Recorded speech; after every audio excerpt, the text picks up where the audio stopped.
everybody, Fantasticairy here, back with another video. In this week's video, I'm going to be painting a little mushroom on this new sketchbook page. I realized I haven't painted any mushrooms in a while, so I feel like I'm due. I need to paint some more mushrooms. They're so fun to paint. If you really look close up at a mushroom, it has different textures, different characteristics, and they all vary in size and shape and colors as well. So the first thing I do is I'm going to shape in the shape of the mushroom. This is kind of a generically shaped mushroom. I start off with a yellow color, light in value. Afterwards, I'll go over with the darker values of reds, yellows, and oranges. I'm also going to base my mushroom in some moss with this sap green color that I'll also go over with some darker colors as well, kind of giving this mushroom a cozy little spot to sit. I'm going to add in some brown using the wet on wet technique to let it blend naturally. I'm also going to dot in some tiny little textures earlier on, and this little skirt around the mushroom I'm going to add in some brown as well, and some tiny little lines. I'm using my number 2 round brush for the majority of this painting, kind of just randomly adding in lines and dots. Now I'm going to go in with a darker value of that sap green that I mixed with some brown, the same I used for the mushroom. And now I'm going to go in with a little bit of orange, some red mixed with some yellow, and start blocking in the main colors of the crown of the mushroom. So far, I'm pretty satisfied with the colors. Everything seemed to work really well all together. And I'm actually going to leave this little bit of negative space as a highlight for the mushroom, giving it a little bit more characteristic. Now the fun part, I'm going to add in that deep red value, letting it blend with that orange naturally, and keeping that white highlight around the mushroom.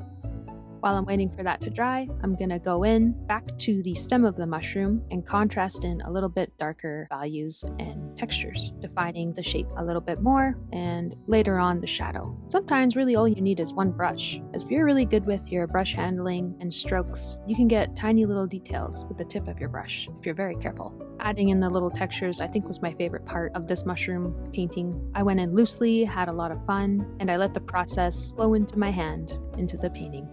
I'm gonna just dot in a little bit of yellow, let that blend in naturally, and see how it looks afterwards. Sometimes a lot of this is experimentation for me, and the more I paint, the more I learn. Don't be afraid to experiment. Sometimes the end result will surprise you. Now that the crown of the mushroom is a little bit more dry, I'm going to add in some even more deeper value in red, not being scared to get too saturated. I'm also just going to blend that highlight around the mushroom into the mushroom a little bit more in some places by adding a little bit of water to my brush so that I can just blend the edges of these paints into the yellow.